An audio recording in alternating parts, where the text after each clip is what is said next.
ఓం నమః శివాయ. ధైర్యాంకుశేన నిభృతం రభసాదాకృష్య భక్తి శృంఖలయా పురహర చరణాలానే హృదయమదేవం వదాన చిత్యంత్రైః. ఈ శ్లోకంలో ఆచార్యులు ధైర్యాన్నివ్వు నా మనసుకి, నా మనస్సు మదపుటేనుగు అనేటటువంటి ధైర్యాన్ని కలిగి ఉంటే తప్పితే అట్లాంటి అంకుశంతో రభసాదాకృష్య భక్తి శృంఖలయ ధైర్యం అనే అంకుశంతో వేగంగా వశపరుచుకునేటటువంటి భక్తి అనే గొలుసులతో పురహర చరణాలానే నీ పాద పద్మాలయందు ఆ ఈశ్వర మహిమను నా హృదయంలో నా మనస్సులో నిలుపు తండ్రి. ఆ ధైర్యమే ఆ భక్తి అనేటటువంటి గొలుసులతో కట్టివేయాలి. నీ పాదాలయందు నా మనస్సును కట్టివేసే విధంగా మదేభం వధాన చిత్యంత్రైః. మదపు టేనుగు అనేటటువంటి ధైర్యం కావాలి, మామూలు ధైర్యం సరిపోవట్లేదు. జ్ఞానం అనేటటువంటి బంధనాలతో కట్టివేసేయాలి. భక్తి జ్ఞానము ఈ రెండు యంత్రాలతోటి కదలకుండా నీ పాదాల యందు బంధించు స్వామి అని ఆచార్యులు ప్రార్థన చేయిస్తున్నారు. జ్ఞానము అనేది ముందు మనకి అర్థం కావాలి. జ్ఞానం అంటే ఏంటి? తెలియడం. ఏమిటి తెలియాలి? ఉన్నది మొత్తం పరమేశ్వరుడే అనే భావన మనస్సుకి మదేభం అన్నాడు ఆచార్యులు. అంటే ఏంటి? ఈ మనస్సు మాటి మాటికి బయటికెళ్తుంటుంది. మదపుటేనుగు లాంటి ధైర్యం ఇస్తే తప్పితే ఈ జ్ఞానం అనే వైపు మార్గాన్ని పట్టించుకోదు. అందుకని ఇక్కడ జ్ఞానము భక్తి ఈ రెండు గొలుసులతోటి నీ పాదాలయందు నా మనసును కట్టిపడేయి అనే ప్రార్థన చేస్తున్నారు. భగవంతుడే అంతటా ఉంది అనే విషయాన్ని చిత్తంలో ముందు బాగా ఉపనిషత్తుల సారాంశాన్ని భగవద్గీతను బ్రహ్మసూత్రాలు ప్రస్థానత్రయంలో చెప్పినటువంటి జ్ఞాన సారాన్నంతా మన హృదయానికి పట్టించుకోవాలి, మన మనస్సుకి మన బుద్ధికి పట్టించుకోవాలి. అదే జ్ఞానం. విజ్ఞానం అనేది వెంటనే అనుభవంగా మారుతుంది, అజ్ఞానమే అనుభవంగా మారుతుంది. ఇది రెండు ఎలా వస్తాయి అంటే భక్తి మాత్రమే సులభమైన మార్గం. ఆ భక్తి ఎలా వస్తుంది అంటే నా మనస్సు ధైర్యంగా ఉండాలి. ఆ ధైర్యం ఎలా వస్తుంది అంటే గురువులను మనం ప్రార్థన చెయ్యాలి. ఇప్పుడు పరమేశ్వరుడు గురువు రూపంలో మనకి దర్శనమిస్తున్నాడు. అజ్ఞానాన్ని తెలుసుకోవటానికి ఆయనే గురు రూపంగా మనకి దర్శనమిస్తున్నాడు. ఒక భక్తుడు వెళ్ళి తన బ్రతుకు భారాన్ని మొత్తం మొయ్యలేక భగవంతుడి పాదాలపై పడి, నా గతేమిటి స్వామి, నేను తరించేదెలా, స్వామి నువ్వే ఉపేక్షిస్తే ఇంక నాకెవరు దిక్కు అని మొత్తుకుంటున్నాడు. ఆయన పరమేశ్వరుడు చూశాడు, భక్తితోటి ఉన్న మనస్సుని చూశాడు. సరే నీ పని అయిపోయింది, ఇక నా పని చేస్తాను, నా పని చూసుకుంటా, ఇంక నువ్వు వెళ్ళు అన్నాడు పరమేశ్వరుడు. ఆ భక్తుడికి అర్థం కాలేదు, గుడ్లప్పగించి చూస్తున్నాడు. పరమేశ్వరుణ్ణి మనస్ఫూర్తిగా తనివి తీర చూసుకుంటూ ఉన్నాడు. నీకు తెలియలేదా? నీకు అర్థం కాలేదా? ఇప్పుడు మొదటి తరగతి ప్రయాణికుడు ఒక ఊరికి టికెట్ కొనుక్కున్నాడు. రైలు ఆ ఊరికి తెల్లారగట్ల 3:00కో 4:00కో చేరుతుందనుకోండి. ఆ కారణంగా రాత్రంతా మేలుకొని కూర్చుంటాడా ఆ ప్రయాణికుడు?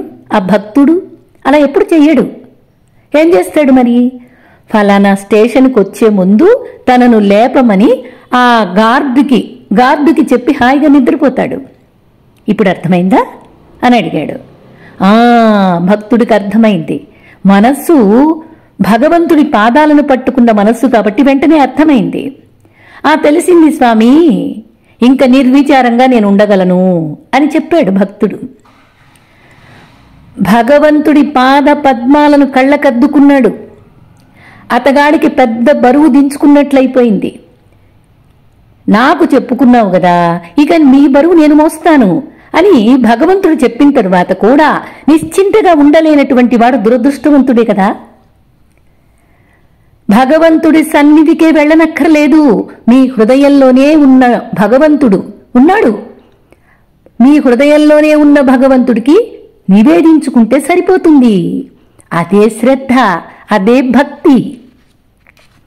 ఇది గనక మనం బాగా ఈ భక్తిని సంపాదించుకున్నట్లయితే గురువు అనుగ్రహం, పరమేశ్వర అనుగ్రహం తప్పకుండా లభిస్తుంది.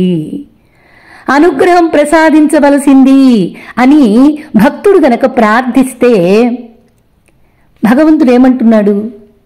పీకలోతును గంగా నదిలో ఉండి దాహం దాహం అని అరిస్తే నేనేం చేసేది అని చెప్తున్నాడు.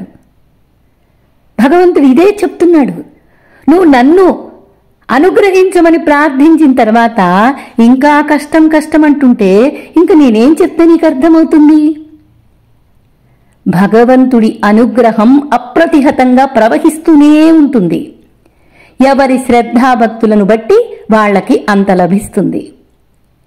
అయితే వృత్తులు బహిర్ముఖం కాకుండా సాధకుడిని అంతర్ముఖుడిని చేస్తుంది. వాళ్ల నుండి ద్యోతకమయ్యేటటువంటి శక్తిపాతం అదంతా లోపలికి తీసుకుంటూ ఉంటాడు సాధకుడు. అదే భక్తుడు. మన ఆలోచనలన్నీ బహిర్ముఖం కాకుండా హృదయంలో ఉన్నటువంటి పరమాత్మని పట్టుకుంటాడు. ఇప్పుడు పులి నోట పడ్డ మాంసపు కండ తప్పించుకోగలుగుతుందేమో కానీ నా అనుగ్రహానికి పాత్రులైన వ్యక్తులు తప్పించుకోలేరు, వారిని ఉద్ధరిస్తాను అని పరమేశ్వరుడు ఇంకా మనకి హామీ ఇచ్చేశాడు. ఇది భక్తుడనేవాడికి బాగా అర్థమవుతుంది, అర్థం చేసుకోగలడు. ఎందుకంటే పరమేశ్వరుని హృదయంలో నింపుకున్నాడు. భక్తి అని జ్ఞానము అనే గొలుసులతో కట్టివేసుకున్నాడు. పరమేశ్వరుని పాదాలతోటి కట్టివేసుకున్నాడు. అప్పుడు ఇంకా విడిపోలేదు. ఇంకా ఈ విషయాన్ని భక్తుడనే వాడికే అర్థమవుతుంది. భగవంతుడి దగ్గరికి వచ్చేవాళ్ళు సహజంగా భక్తులు అనేవాళ్ళు ఎక్కువ చేరుతూ ఉంటారు. భగవంతుడి దగ్గరికి భక్తులే కదా వస్తారు. తమకు పరమేశ్వరుడి దగ్గరికి వెళ్ళి పరమేశ్వరుడే గురువు రూపంలో ఉన్నాడు అనుకోండి, ఆ గురువు దక్షిణామూర్తి. మనకి అందరికీ పరమశివుడి మరో రూపం, గురు రూపం ఏమిటి అంటే దక్షిణామూర్తి. ఆ దక్షిణామూర్తే గురువులుగా శంకరాచార్యులుగా అవతరించి మనకి బోధ చేస్తున్నారు.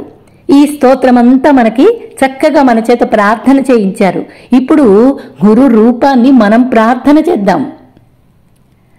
అంటే ఇప్పుడు ఎలాగా భగవంతుడు గురువుల దగ్గరికి చక్కగా ఎక్కువగా శ్రద్ధగా భక్తిగా జ్ఞానం కోసం వెళ్తాం.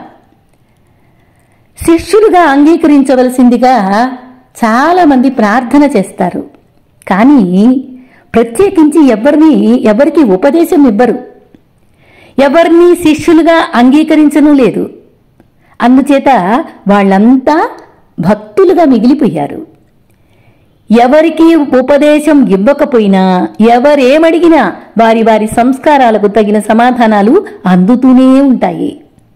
ఆ సమాధానాలనే ఉపదేశాలుగా భావిస్తారు చాలామంది. దీక్షనివ్వాల్సిందే అని కొంతమంది మొండి పట్టు పట్టి మూర్ఖంగా, అంటే మూఢభక్తులకు కొంతమంది ఉంటారు. వాళ్ళకేం చెప్తారు గురువు? శంకరాచార్యులు అద్వైతమూర్తి, ఉన్నది ఒక్కటే అనేటటువంటి తత్వాన్ని బాగా అనుభవిస్తూ మనకు బోధ చేస్తున్నటువంటి గురువులు. అంత దీక్ష ఇవ్వాల్సిన పని లేదు. నేను ఒక్క సమాధానం చెప్తేనే మీకు ఉపదేశంగా మారిపోతుంది, అది మీకు ధైర్యం లేక పట్టుకోలేకపోతున్నారు అని ఆచార్యులు చెప్తున్నారు. అది మీకు తెలియకపోతే నేనేం చేసేది? దీక్షనిస్తూనే ఉన్నాను. అదే వీక్షణ దీక్ష. దృష్టితోటే దక్షిణామూర్తి అదే కదండి. ఒక్క మౌనంగా దృష్టి సారిస్తూ ఉంటే అందరికీ బోధ అందుతూ ఉంటుంది. వీక్షణ దీక్ష అని చెప్పారు. ఒక భక్తుడున్నాడు. పాపం అతనికి కష్టాల మీద కష్టాలు వచ్చి పడుతూ ఉన్నాయి, భరించలేకపోతున్నాడు. చివరికి ఆత్మహత్యకు సిద్ధమై కడసారిగా పరమేశ్వరుడు గురువు దగ్గరికి వెళ్ళాడు. గురువుణ్ణి దర్శించుకొని చచ్చిపోదాం అనుకొని గురువు దగ్గరికి వెళ్ళాడు. అప్పుడు ఆ గురువు విస్తరాకు ఉంటుంది కదా, విస్తళ్ళు కుడుతూ ఉన్నారు. ఏమీ అడగకుండానే ఆయన వచ్చిన భక్తుణ్ణి చూస్తూ, ఆయన ఏం అడగలే, గురువుని చూస్తూ ఉన్నాడు. ఆయన విస్తరాకు కుడుతూ ఉన్నాడు. ఒక విస్తర్ని కుట్టాలంటే ఎంత శ్రమో చూసారా? అడవికి వెళ్ళాలి, ఆకులు ఏరి తేవాలి, వాటిని ఎండబెట్టాలి, పుల్లలు తేవాలి, వాటిని సన్నగా చీల్చాలి, అప్పుడి ఆకులు ఒకదానికొకటి అంటుకునేటట్టు గుండ్రంగా కుట్టాలి. ఇంత శ్రమపడి కుట్టిన ఆకుని అవతల పారేస్తామా? అది ఎందుచేత కుట్టామో ఆ పని అయిన తర్వాత కానీ దాన్ని పారేయలేం కదా. అంటే దాంట్లో భోజనం చేసిన తర్వాత అప్పుడు కానీ ఆ విస్తర్ని పారేస్తాం, అవసరం తీరిపోయింది దాంతో. అర్థమైందా అని అడిగారు గురువులు. అప్పుడు ఆ వచ్చిన భక్తుడికి, కష్టాలతో చచ్చిపోదామని కొని వచ్చిన భక్తుడికి కనువిప్పైపోయింది. ఎంతో పుణ్యం చేసుకుంటేనే గాని మానవ జన్మ రాదు. తీరా వచ్చిన తర్వాత దాన్ని బలవంతంగా అంతం చేసుకోవడం అది సాధ్యమా? అది తప్పు కదా. మానవ జన్మలోనే కదా ధర్మార్థ కామ మోక్షాలను సాధించుకోగలుగుతాం. శరీరమాద్యం కలు ధర్మ సాధనం అన్నారు కదా. అందుకని భగవంతుడు నా ఆలోచన కనిపెట్టే నాకు ఈ బోధ చేశాడు. నా గురువులు నా బాధ అర్థం చేసుకునే నాకు ఈ బోధ చేశారు అనే విషయాన్ని అర్థం చేసుకున్నాడు. నాకు వచ్చిన కష్ట పరంపర నన్ను జన్మ పరంపర నుండి విముక్తి చేయడానికే అవుతుంది. జన్మలన్నీ ఇంకా రాకుండా ఈ కష్టాలన్నీ ఇప్పుడు అనుభవించేసి తీరిపోతుంది. సహించగల శక్తిని భగవంతుడే, ఆ మహాపరమేశ్వరుడే నాకు ప్రసాదిస్తాడు అని ఇలా ఆలోచించుకొని పరమేశ్వరుడికి, గురువుకి సాష్టాంగపడి నమస్కారం చేసి వెళ్ళిపోయాడు. భగవంతుణ్ణి దర్శనం చేసుకున్నవారు ఊరికే పోలేదు. ఒక దుఃఖంతో వచ్చినటువంటి వాళ్ళు ఆనందమయంగా వెళ్ళారు. నాస్తికులు వచ్చారనుకోండి ఆస్తికులైపోతారు, ఆస్తికులు వచ్చారనుకోండి భక్తులైపోతారు, భక్తులు యోగులైపోతారు, యోగులు జ్ఞానులైపోతారు. జ్ఞాని కంటే పైమెట్టు ఏముంది గనుక? జ్ఞాని నేను ఒక్కటే అని కృష్ణ పరమాత్మ కూడా భగవద్గీతలో బోధ చేశారు కదా. ఇక్కడ పరమశివుడితోటి మనకున్న భక్తి, మనకున్న జ్ఞానాన్ని ఆయన పాదాలకు కట్టివేసి ఈ ధైర్యం అనేటటువంటి మనస్సుకి చేకూర్చుకొని ఆ పరమ శరణాగతి చెయ్యగలగాలి. ఆధ్యాత్మిక జ్ఞానం, పరమేశ్వర పాదాల మీద భక్తి, ఈ రెండు ఊరికినే రావు. ఆధ్యాత్మిక జ్ఞానం రావాలి అంటే పరమేశ్వర పాదాల మీద భక్తి ఉండే తీరాలి. అలా ఉండాలి అంటే గురువు అనుగ్రహం కావాలి. గురువు అనుగ్రహం కావాలి అంటే మన చిత్తం శుద్ధంగా పవిత్రంగా ఉండాలి. మంచి శ్రద్ధాభక్తులతో కర్మల్ని ఆచరించాలి. ఇదంతా పరమేశ్వరుని చేరటానికి ధైర్యం అనేటటువంటి మనస్సు సంపాదించుకోవాలి. 3 గుణాలతోటి ఉన్నటువంటి ఈ మాయా శరీరం వచ్చింది కాబట్టి ఈ శరీరం దేనికి ఉపయోగించాలి? ఈ మాయలో అవసరాలన్నీ ఈ శరీరంతో గడిచిపోయి మనస్సు అనే పవిత్రతని భగవంతుడి చరణాల దగ్గర కట్టిపడేసి భక్తితోటి గురువుల దగ్గర జ్ఞానాన్ని స్వీకరించి హృదయంలో పరమేశ్వరుణ్ణి అనుభవించి తరించాలి అనే బోధను ఆచార్యులు మనకు చక్కగా అందిస్తూ ఉన్నారు. ఇక ఆచార్యులు మనల్ని ఆధ్యాత్మిక జ్ఞానం, భక్తితో బాగా ఇన్ని శ్లోకాలు చెప్పి ఇప్పుడు ఆధ్యాత్మిక జ్ఞానాన్ని మనకి బోధ చేస్తూ ఉన్నారు. ధైర్యాంకుశేన నిభృతం రభసాదాకృష్య భక్తి శృంఖలయా పురహర చరణాలానే హృదయమదేవం బధాన చిత్యంత్రైః. ఓం నమః శివాయ.